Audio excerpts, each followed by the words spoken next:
السلام علیکم اسٹوڈنٹس، مطالعہ پاکستان جماعت دہم باب نمبر 5 جس کا نام ہے کہ تاریخ پاکستان 1971 تا حال۔ تو اس چیپٹر کو ہم ڈسکس کر رہے تھے۔ الحمدللہ اس چیپٹر کے ہم نے سارے کے سارے جو ٹاپکس تھے وہ ہم نے ڈسکس کر لیے تھے، لیکن اس چیپٹر کی جو ہے آج ہم ڈسکس کریں گے ایکسرسائز۔ تو ایکسرسائز کے اندر سب سے پہلے ہمارے پاس لکھا آ رہا ہے کہ مشقی سوالات۔ تو مشقی سوالات کو ہم نے حل کرنا ہے۔ تو سب سے پہلے ہمارے پاس ہے ہر سوال کے 4 جوابات دیے گئے ہیں، درست جواب پر ٹک کا نشان لگائیں۔ تو سب سے پہلے ہمارے پاس ہے نمبر 1، 1985 سے 1988 کے دوران پاکستان کے وزیر اعظم رہے۔ 1985 سے 1988 کے دوران میں پاکستان کے وزیر اعظم رہے۔ تو اس کا جو صحیح جواب ہے وہ یہ ہے کہ الف جواب ہے، محمد خان جنید جو پاکستان کے وزیر اعظم رہے، یہ والا جواب ٹھیک ہے اس کا۔ دوسرے نمبر پر ہے پاکستان نے ایٹمی دھماکے کیے۔ تو پاکستان نے ایٹمی دھماکے جو ہے 1998 میں کیے، مطلب کہ اس کا جو دال جواب ہے یہ ٹھیک ہے۔ اس کے بعد ہے تیسرے نمبر پہ ورلڈ ٹریڈ سینٹر 9/11 لکھا ہوا ہے، تو اس کو ہم پڑھتے ہیں 9/11 کا واقعہ پیش آیا، ورلڈ ٹریڈ سینٹر 9/11 کا واقعہ پیش آیا۔ تو یہ اس کا جو جواب ہے الف ہے، تو مطلب کہ 2001 میں یہ واقعہ پیش آیا۔ اس کے بعد ہے 1988 کے صدارتی انتخاب میں صدر پاکستان بنے۔ تو 1988 کے صدارتی انتخاب میں جو صدر بنے وہ غلام اسحاق خان تھے۔ تو مطلب کہ اس کا جو ہے بے جواب ٹھیک ہے۔ اس کے بعد ہمارے پاس ہے کہ آئین 1973 میں جس ترمیم سے ارکان اسمبلی کے فلور کراسنگ پر پابندی لگائی گئی وہ ہے۔ تو اس کا جو صحیح جواب ہے وہ کیا ہے؟ 14ویں ترمیم، مطلب کہ اس کا جیم جواب جو ہے وہ کیا ہے؟ ٹھیک ہے۔ تو اس کے بعد ہمارے پاس آتا ہے شارٹ کوشچن اس چیپٹر کے۔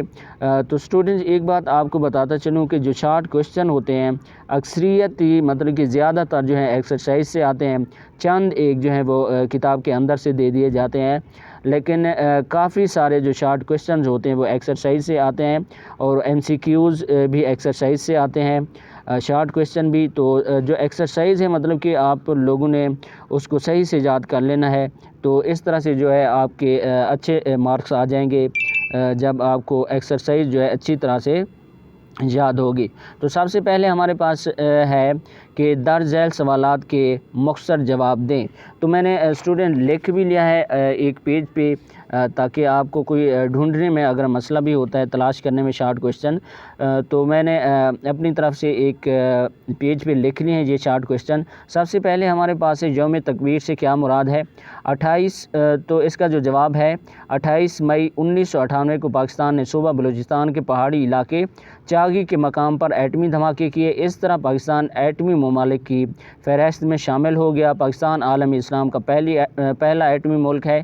ان ایٹمی دھماکوں کی یاد میں ہر سال 28 مئی کو یوم تکبیر منایا جاتا ہے۔ تو یہ والا جو ہے مطلب کہ جو پہلا شارٹ کوشچن ہے اس کا جواب ہے۔ اگر آپ کی کتاب سے آپ کو میں دکھاتا چلوں تو یہاں پہ آپ دیکھ سکتے ہیں کہ سوال ہے ہمارا یوم تکبیر سے کیا مراد ہے؟ تو پیج نمبر ہے 22، مطالعہ پاکستان جماعت دہم کا پیج نمبر ہے 22۔ تو پیج نمبر 22 پہ ہم آ چکے ہیں۔ تو آپ یہ دیکھ سکتے ہیں کہ پاکستان ایٹمی قوت کی حیثیت سے جو ہیڈنگ ڈالی ہوئی ہے اس کے نیچے آ جائیں، لکھا ہوا ہے 28 مئی 1998 کو پاکستان نے صوبہ بلوچستان کے پہاڑی علاقے چاغی کے مقام پر ایٹمی دھماکے کیے۔ اس طرح پاکستان ایٹمی ممالک کی فہرست میں شامل ہو گیا۔ پاکستان عالم اسلام کا پہلا ایٹمی ملک ہے۔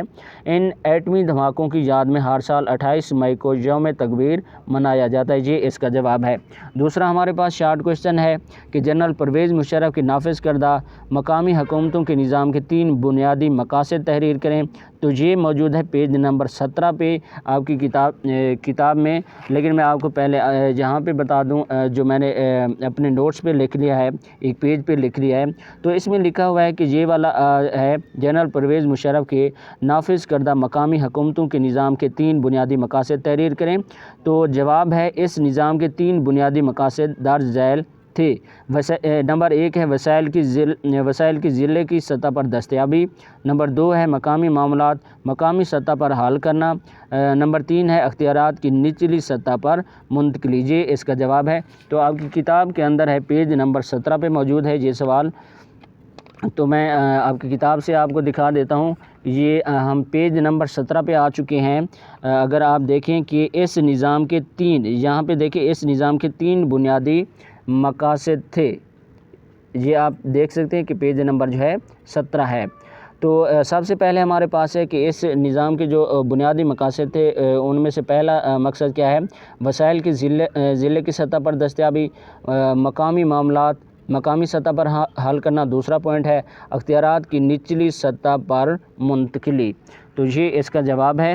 تو اس کے بعد ہے ہمارے پاس تیسرا شارٹ کوشچن ہے پاکستان تحریک انصاف کی حکومت کے شروع کیے گئے 5 منصوبوں کے نام لکھیں۔ یہ پیج نمبر 20 پہ موجود ہے آپ کی کتاب میں۔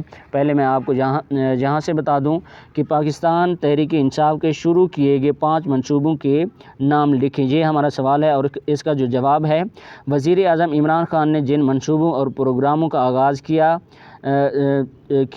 ان میں دیا میر بھاشا ڈیم کی تعمیر، احساس پروگرام، نوجوان ہنرمند پروگرام، نیا housing scheme programme, Ehsaas Saylani لنگر۔ یہ والے جو 4 میں نے بتائے 5 دیا میر بھاشا ڈیم 1، احساس پروگرام 2، نوجوان ہنرمند پروگرام 3، نیا ہاؤسنگ سکیم جو ہے سکیم پروگرام یہ 4، اور اس کے بعد ہے احساس سیلانی لنگر جو ہے یہ کتنا ہو گیا 5۔ مطلب کہ 5 جو پروگرام ہیں یہ اہم جو پروگرام شروع کیے گئے، ویسے تو کافی سارے ہیں آپ کی کتاب کے اندر، لیکن آپ سے صرف 5 جو ہیں یہ پوچھے گئے ہیں کہ 5 منصوبوں کے نام لکھیں جو عمران خان کے دور میں ہوئے۔ تو یہ آپ لوگ آ جائیں، پیج نمبر ہے 20۔ پیج نمبر 20 پہ یہ سوال آیا ہوا ہے کہ معاشی اصلاحات۔ تو یہاں پہ آپ دیکھ سکتے ہیں کہ اس سوال کا جواب موجود ہے کہ وزیر اعظم عمران خان نے جن منصوبوں اور پروگراموں کا آغاز کیا ان میں دیا میر بھاشا ڈیم کی تعمیر، احساس پروگرام، نوجوان ہنرمند پروگرام، نیا housing scheme program, plant for Pakistan 10 billion tree program, Ehsaas Saylani لنگر پناہ گاہیں، ڈیجیٹل پاکستان ویژن سمیت کئی دیگر منصوبے شامل ہیں۔ ان میں سے آپ سے صرف 5 پوچھے گئے ہیں، مطلب کہ ان میں سے آپ کو جو آسان لگے وہ 5 کر لیں۔ مطلب کہ ایک دیا میر بھاشا ڈیم کی تعمیر، احساس پروگرام، نوجوان ہنرمند پروگرام، نیا پاکستان ہاؤسنگ سکیم، اور یہ ایک کر لیں احساس سیلانی لنگر۔ مطلب کہ کتنے 5 ہو رہے ہیں میرے خیال سے، یہ جو ہے آسان سے ہے۔ اس کے بعد ہمارے پاس چوتھے نمبر پہ ہے موٹر وے کی، یہ والا سوال ہے ہمارے پاس، موٹر وے کی کیا اہمیت ہے؟ موٹر وے کی چوتھے نمبر پہ ہمارے پاس موٹر وے کی کیا اہمیت ہے؟ تو ہمارے پاس ہے یہ میں نے لکھ لیا ہے آپ کی کتاب کے اندر، یہ والا جو شارٹ کوشچن ہے بالکل موجود ہی نہیں ہے، موٹر وے کی اہمیت کے بارے میں بتایا ہی نہیں گیا۔ تو موٹر وے کی اہمیت درج ذیل ہے کہ موٹر وے کی وجہ سے قومی یکجہتی کو فروغ ملتا ہے، 1 فاصلے کم ہوتے ہیں موٹر وے کی وجہ سے، معاشی سرگرمیوں میں اضافہ ہوتا ہے، تجارت کو فروغ ملتا ہے، موٹر وے معیشت میں ریڑھ کی ہڈی کی حیثیت رکھتی ہے۔ ٹھیک ہے، تو یہ والا جو شارٹ کوشچن ہے آپ نے کر لینا ہے، یہ آپ کی کتاب کے اندر بالکل موجود نہیں ہے، میں نے اپنی طرف سے لکھ لیا ہے کہ موٹر وے کی اہمیت درج ذیل ہے، قومی یکجہتی 1 پوائنٹ، اور اس کے بعد ہے ہمارے پاس، میں اس کو پوائنٹ بنا دوں کہ قومی یکجہتی جو ہے یہ والا 1، یہ دوسرا پوائنٹ، یہ تیسرا پوائنٹ، یہ چوتھا پوائنٹ، یہ 5واں پوائنٹ، مطلب کہ یہ جو ہے موٹر وے کی اہمیت کے لیے یہ پوائنٹ ہے، یہ والے آپ لکھ دیں تو آپ کا جو شارٹ کوشچن ہے یہ بالکل ٹھیک ہو جائے گا۔ یہ والا صحیح سے میں کیمرہ فوکس کر رہا ہوں، تو یہ والا جو شارٹ کوشچن ہے موٹر وے کی اہمیت کیا ہے۔ اس کے بعد ہمارے پاس ہے آخری شارٹ کوشچن کہ پاکستان میں صدر مملکت کے انتخاب کا طریقہ بیان کریں۔ پاکستان میں پاکستان میں صدر مملکت کے انتخاب کا طریقہ بیان کریں۔ یہ بھی میں نے لکھ لیا ہے اپنے نوٹس پہ، آپ کی کتاب سے بھی آپ کو دکھاتا ہوں کہ آٹھویں آئینی ترمیم کی جواب ہے اس کا 8ویں آئینی ترمیم 1985۔ اس میں یہ کیا گیا کہ 8ویں آئینی ترمیم کے تحت آئندہ سے صدر مملکت کا انتخاب پارلیمنٹ کے 2 ایوانوں اور 4 صوبائی اسمبلیوں پر مشتمل انتخابی ادارہ کرے گا۔ یہ اس کا جواب ہے۔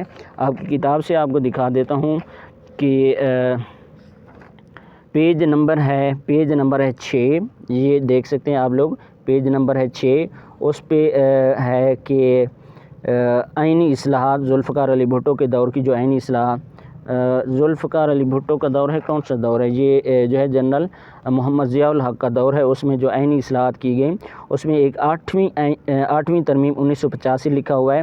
تو یہاں سے لے کر 8ویں آئینی ترمیم کے تحت آئندہ سے صدر مملکت کا انتخاب پارلیمنٹ کے 2 ایوانوں اور 4 صوبائی اسمبلیوں پر مشتمل انتخابی ادارہ کرے گا۔ یہاں تک جو ہے اس کا جواب ہے کہ اس سوال کا جو لکھا ہوا ہے کہ پاکستان میں صدر مملکت کے انتخاب کا طریقہ بیان کریں۔ تو یہ آپ کے سارے شارٹ کویسچن، آپ کے یہ والے جو MCQs ہیں یہ بھی ہو گئے ہیں، ہم نے کرا لیے ہیں، اور یہ والے شارٹ کویسچن بھی ہم نے سارے کرا لے ہیں۔ تو اسٹوڈنٹ چینل کو سبسکرائب ضرور کر لیں تاکہ ہر آنے والا لیکچر جو آپ کو ملتا رہے۔ تو آپ کو بتاتا چلوں کہ اس ایکسرسائز کو جو ہے آپ لوگوں نے اچھی طرح سے کر لینا ہے، کیونکہ اکثریت جو شارٹ کویسچن MCQs ہوتے ہیں وہ ایکسرسائز سے ہی بنتے ہیں۔ اس کے بعد ہے ہمارے پاس درج ذیل سوالات کے تفصیل سے جواب دیں۔ ذوالفقار علی بھٹو کے دور میں کی جانے والی زرعی اور صنعتی اصلاحات بیان کریں۔ جس طرح میں نے پچھلے لیکچرز کے اندر بتایا ہے کہ آپ سے 2 یا 3 پوائنٹ پوچھے جائیں گے، مطلب کہ ذوالفقار علی بھٹو کے دور میں زرعی اور صنعتی اصلاحات کے بارے میں پوچھ رہا ہے۔ یہ پہلا سوال ہے اس چیپٹر کا، وہ آپ نے دیکھ لینا ہے۔ اس کے بعد جنرل پرویز مشرف کی صنعتی، معاشی اور معاشرتی اصلاحات بیان کریں، یہ بھی چیپٹر میں موجود ہے۔ صنعتی، معاشرتی اور معاشی اصلاحات، محترمہ بے نظیر بھٹو کے دونوں ادوار کا حوالہ دیتے ہوئے بتائیں کہ ان کا کون سا دور عوام کے لیے بہتر رہا، مطلب کہ محترمہ بے نظیر بھٹو کے جس دور میں زیادہ کام کیے گئے وہ والا دور جو ہے آپ لکھ لیں۔ اس کے بعد چوتھے نمبر پہ میاں محمد نواز شریف کی معاشی اصلاحات کے اثرات بیان کریں کہ نواز شریف کے دور کی صرف معاشی اصلاحات بیان کرنی ہے۔ دستور پاکستان 1973 کے چند اہم نکات بیان کریں۔ یہ دستور پاکستان پیج نمبر 21 پہ ہے۔ تو یہ ایک دستور پاکستان 1973 جس کو انگلش میں کہتے ہیں کانسٹیٹیوشن آف پاکستان 1973، ایک انتہائی اہم قسم کا لانگ کویسچن ہے۔ تو اس کو جو ہے آپ نے اچھی طرح سے کر لینا ہے، یہ پیج نمبر 21 پہ موجود ہے۔ تو اس کے جو اہم نکات ہیں وہ یہ ہیں 1 2 3 4، مطلب کہ 10 اس کے اہم نکات ہیں، پوائنٹ ہیں، ان کو آپ نے اچھی طرح سے کر لینا ہے، کیونکہ یہ اکثر لانگ کویسچن کے اندر آپ سے پوچھا جائے گا، مطلب کہ اکثر لانگ کویسچن کے اندر یہ پوچھا جاتا ہے اور آپ سے بھی یہ لانگ کویسچن کے اندر پوچھا جا سکتا ہے۔ تو اسٹوڈنٹ چینل کو سبسکرائب کریں، ویڈیو کو لائک کریں، انشاءاللہ اس کے بعد جو ہے ہم دوسرا چیپٹر جو ہے مطالعہ پاکستان جماعت 10 کا ڈسکس کریں گے۔ اللہ حافظ۔